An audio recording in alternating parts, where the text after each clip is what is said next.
Welcome to our Climate Wisdom Studio live from COP30 in Belém, Brazil. We're a little bit late. We had some lightning and we had to restart our system.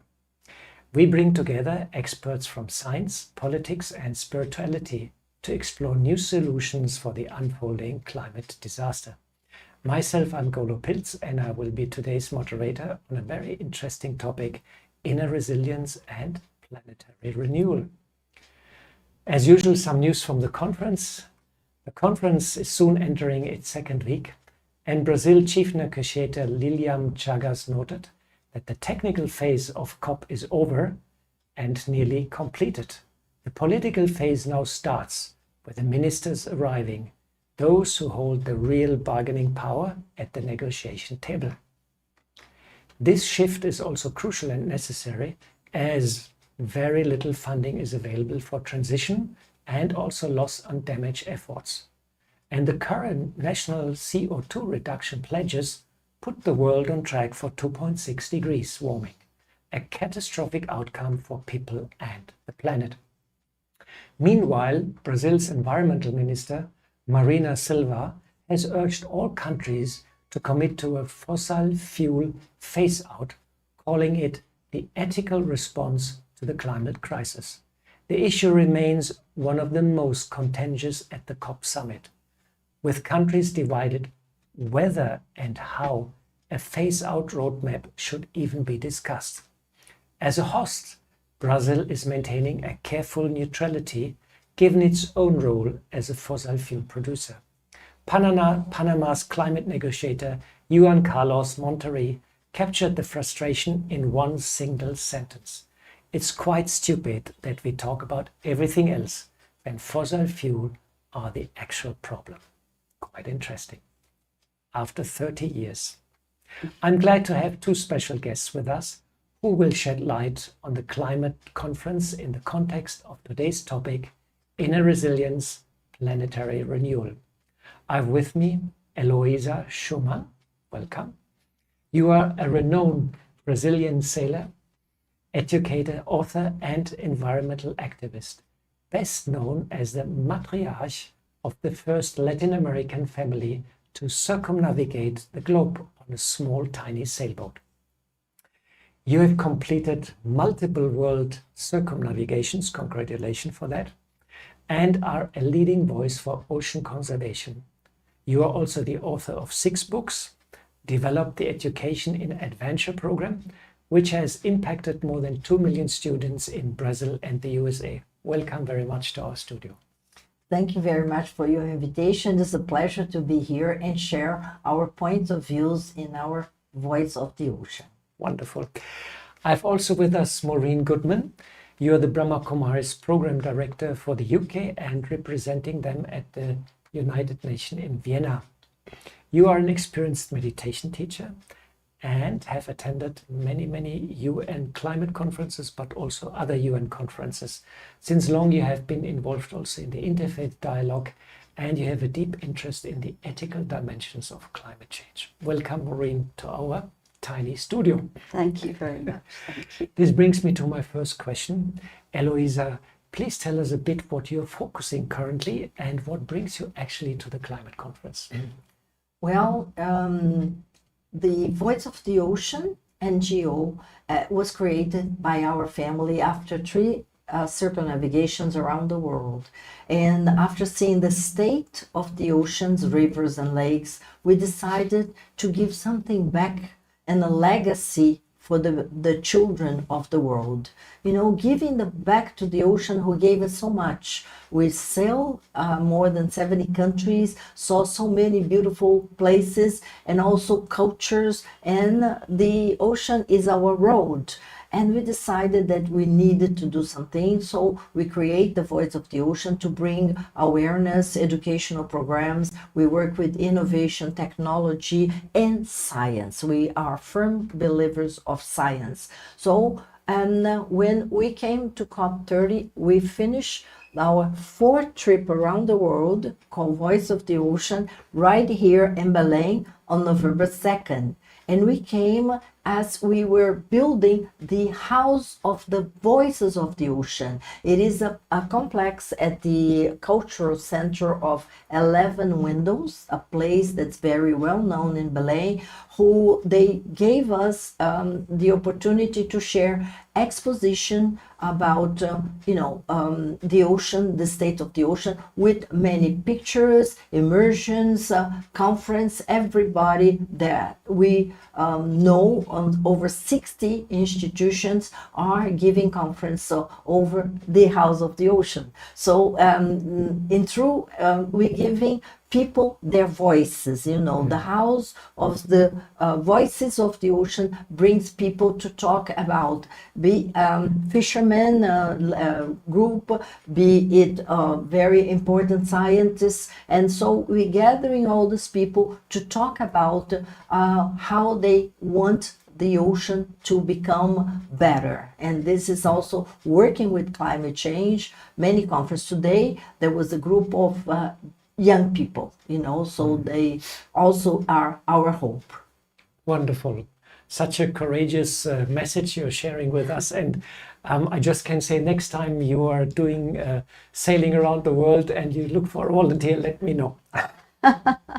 It's a bit my hobby, and it's really a great task what you have done, and also still using this whole sailing around the world, creating a platform to inform also especially young people, which need hope, which need also some outlook, what to do, where to engage, It's fantastic. Thanks very much. Thank you.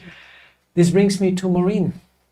Maureen, the formal UN negotiations often focus on technical solution, finance and policy mechanisms. It's a bit of a dry topic often. Hence, we all do appreciate the ethical stocktake and also the idea of multi-Rao, to bring in the soft power and the ethical framework to the negotiation. It seems also there's a bit of a shift going on in the UN, and slowly, because we are going since so many years to the UN, slowly we see that shift, and people understand we have to have a broader approach towards the problem. It's not technical, it's not financial. We have to take in the human being into consideration. Now my question is how meditation and creating powerful vibration of love and compassion can bridge the gap between the head and our heart. Thank you. It's a lovely question. So lovely to meet you and hear from you too. And I'm sure when you're sailing on the ocean, the heart is very much awakened. Yes, it's true. Now we've seen over the years, technical solutions are just not enough. And unless you move people and people understand, those who are in power, those who are leading a materialistic lifestyle, unless they really see the suffering that is being caused and the heart is moved, it's very difficult to change. And a very profound change is needed. So, for example, I follow a plant-based diet, and I did it first for health, but when I understood the suffering that the meat and dairy industry caused, then that was it. It touched my heart. I don't want this on my head, and I don't want to live in this way. So the heart has to be touched and awakened. Then people can awaken their inner wisdom. I think we need a lot more wisdom in the climate change negotiations, because wisdom doesn't take sides. Wisdom does what is the best for all. And meditation enables us to tap into our inner wisdom. Not just wisdom, inner peace, the well of the love that we have inside. These are all actually these are the qualities that are within the being. You could say the soul, if you like. When I meditate, or when someone meditates, they touch that, and the consciousness shifts. And so you shift from just the material perspective. When we think of ourselves in a physical form, you think about how you look and what other people think of you and all that sort of thing. But when you begin to touch your inner being and you begin to experience the love and the peace and the wisdom inside, that becomes the most important, and that's what you begin to live by. And so all the other things, yes, we have to live well and nicely and adequately, but our main motivation is to bring those spiritual qualities into our lives.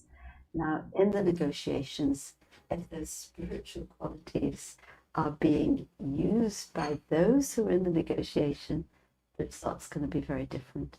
And instead of politics, finance, and all the things that are going to happen this week, human beings are there in the center.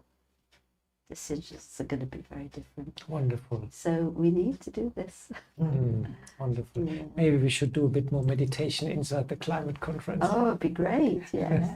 I often think, can't we sit at the negotiating table, take them all into silence? Yeah. Silence is magic. Time will come. Yeah. Time will come. Wonderful for sharing, Maureen. This brings me back to Heloisa. You have circumnavigated the world several times in a tiny boat, even with your small kids. I read a bit your CV, what you all done. And one needs a lot of courage and determination to do this, you know, the weather, the distances, you know, you're alone on the huge ocean. In battling climate change and environmental degradation, we can see a lack of those qualities, not enough determination, not enough courage to tackle the problem. How to infuse courage and determination into humanity and inspire them for greatness, especially also here at the climate conference? Well, for me, courage is not the lack of fear. Courage is facing your fear, and even though you fear, you keep going forward. Be it to realize your dreams, be it to follow your mission, be it to follow your career, whatever you dream of being, don't lack your courage. The courage is just what, push me forward. And sometimes I say, aren't you afraid? I said, yes, I'm afraid, but I go with afraid under my arms and I go because it's very important. And now I see the examples of many people that have the courage and the determination throughout the world where we pass. Women in Fiji, for instance, they are planting all the mangroves back. They gather their communities to plant the mangroves and help the water not to, invade their villages. And every little bit of people that also are diving and rebuilding the coral reefs, which is like a very difficult task, so every little bit of these people, every little bit of these acts of people, you can see they have courage and determination. It's like when we are sailing, we got the weather forecast and there is a storm and we are 5 days out at sea. What are we going to do? We're going to sit down and cry? No, we have to face this challenge of the storm. So we lower the sails, we prepare ourselves, make hot meals, we dress up, and we hold on to face the storm. And the same thing is with the world today. Everybody is facing a really tremendous storm, because if you don't lower, the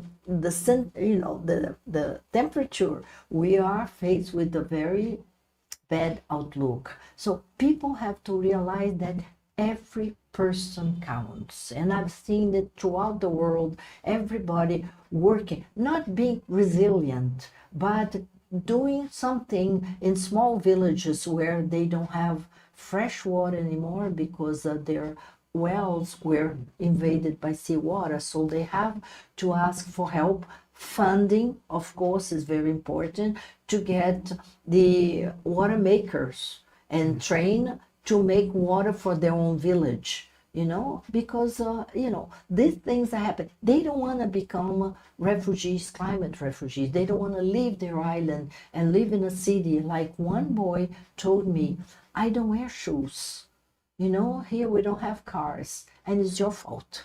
And that really, it was like a punch on my stomach. It is true. You said you have cars, you have factories, and we here, live by our fishing, our vegetables, and we don't have any way to produce all this carbon that's causing the climate change. But so every village I visit, all the cities and these people that live by the sea, I learned something about courage, bringing resilience and doing something, acting, not just crossing and say, well, we are doomed and something bad. No, people really, really have the courage, to do something. So inspire yourself on, the people around you. Get your community to work and they change the ways. It depends on us to make this change. Wonderful. Yeah. So let us hope our negotiators are getting courageous and determined. They're discussing now they should phase out fossil fuel and many other very interesting agreements also. So they have to be courageous, especially in this coming week, because it's crucial, for the outcome. Mm-hmm. Thanks very much for sharing. You're welcome. Maureen, I know your heart is also in the interfaith, and many faith traditions, including the Brahma Kumaris, talk about a divine intervention, or let's say help from above. And yesterday I was here in the cathedral, and it was very nice because they all prayed to God, to the divine, for some help also in the climate crisis. There were many young people also, and some bishops, and it was quite inspiring also.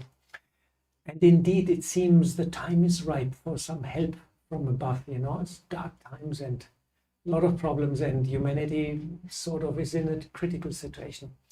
And the political process at the COP is also super slow.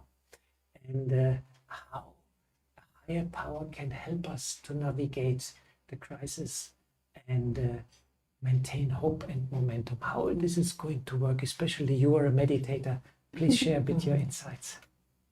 Thank you for the question. And as you've said, the human spirit is so resilient. It's actually amazing. When you talk about divine intervention, it would be great that the skies open and, there's a voice and then suddenly the world, well, I don't think it's quite like that, because who is responsible for the mess that we're in? We are.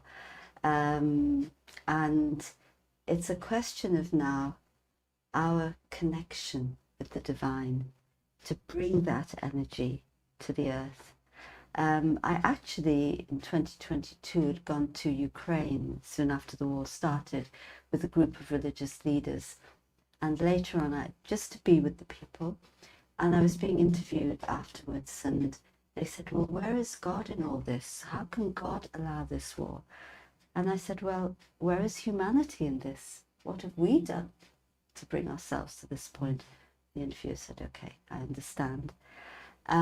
It's now the time for us to really connect in a way that we put our faith in that divine power and draw the strength and the courage from that divine power to do what it is that we need to do. And we have a beautiful, you're talking about courage, we have a beautiful saying in the Brahma Kumaris that if you take one step of courage, God takes 1,000 steps of help towards you, but we have to take that step. And faith is a very powerful thing. And I think you'll know about the Great Green Wall that's being planted across Africa, the Sahel. And we've been in touch with the organization that's behind this, and especially one of the people who takes groups of young people to plant at different times. And he said that they'd gone to plant, they brought their seedlings, and the ground was very dry, and the local people said, you can't plant here, it's too dry. So he didn't want to disappoint the young people. So then they prayed, and then rain came. But rain came just in that bit where they needed to plant.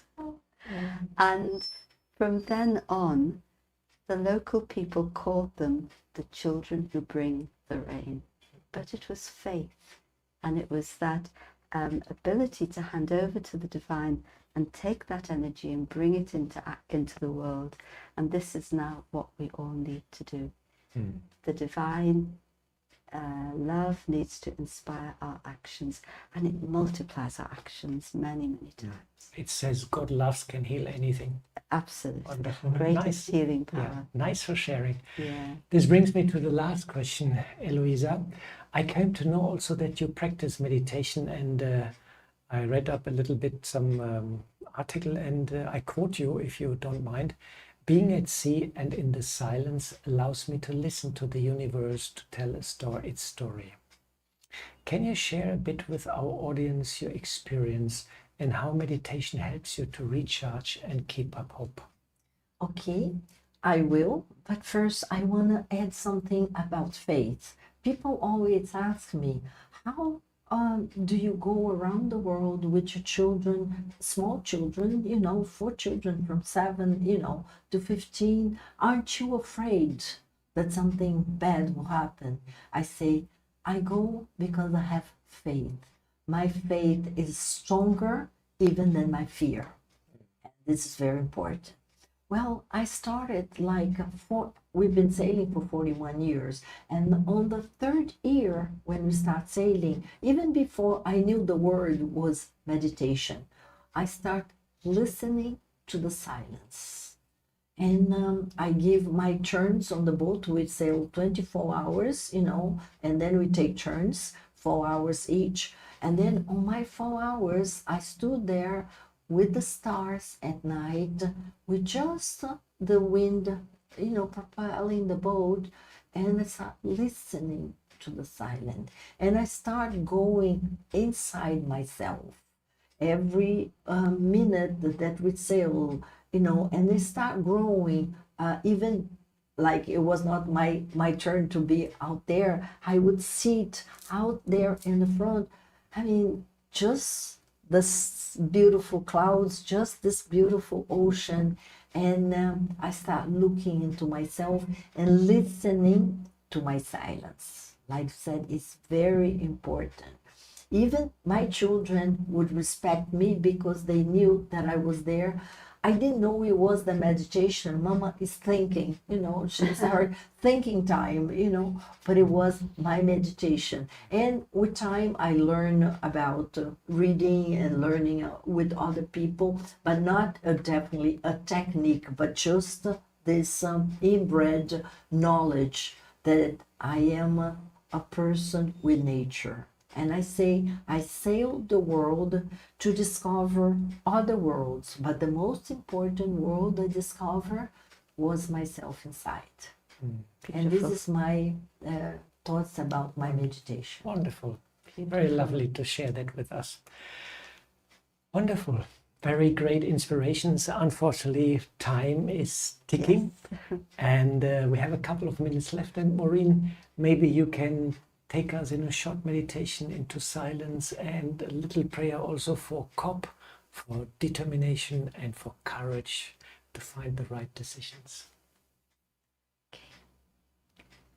So let us gently take our thoughts inside into that beautiful inner world.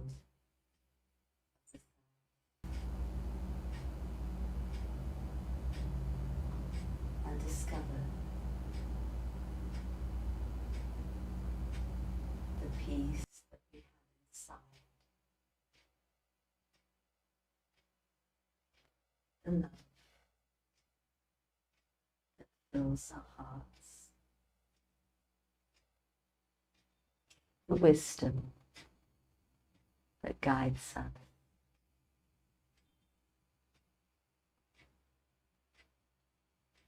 There is harmony within. And in this state of harmony, I take my consciousness beyond to connect with the divine. and to experience divine love, divine wisdom coming to I, the being, and radiating out into the world.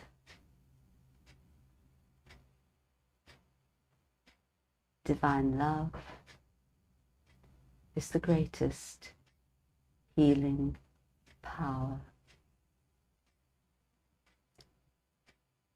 And we have a powerful thought with faith that that divine power can inspire those who have the decision making in their hands, so that we restore our world to a state of wholeness.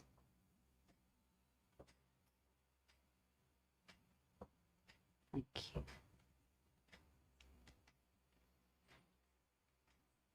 Thanks very much, Maureen, for the wonderful meditation. Thank you very much. Such a beautiful energy.